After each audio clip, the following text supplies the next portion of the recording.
నమస్తే people, welcome to Prasanna and Bharat vlogs. మీరు ఎప్పుడైనా కార్న్ పకోడీ చేసుకొని తిన్నారా? నేను కూడా ఫస్ట్ టైమే తింటున్నాను. కార్న్ ఉంది కదా, వేస్ట్ చేయడం ఎందుకు, ఎప్పుడు ఒకేలాగా ట్రై చేయడం ఎందుకని నేను కార్న్ పకోడీ ట్రై చేశాను. మనం ఏంటి అంటే కన్సిస్టెన్సీ ఇలా కలుపుకోవాలన్నమాట. మన శనగపిండి అయితే చాలా తక్కువ అమౌంట్ పడుతుంది. ఆనియన్స్ కూడా మనకి తగినంత వేసుకుంటే చాలు. చాలా ఈజీ ప్రాసెస్ అనమాట. టేస్ట్ కూడా చాలా అంటే చాలా బాగుంటుంది. ఆయిల్ కూడా అంతేం పట్టదు.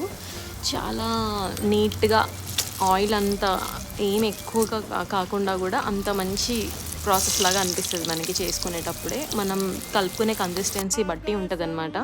చూసారు కదా ఎంత బాగుందో అసలు. టేస్ట్ అయితే నేను చెప్పలేను. మీరు ఒకసారి తింటే, మీరు ఒకసారి ట్రై చేస్తే మీకే అర్థమవుతుంది. ఖచ్చితంగా ఒకసారి ట్రై చేయండి. సీరియస్లీ నార్మల్ పకోడీ కూడా మర్చిపోతారు ఈ పకోడీ చేసుకొని తింటే. అంత బాగుంది.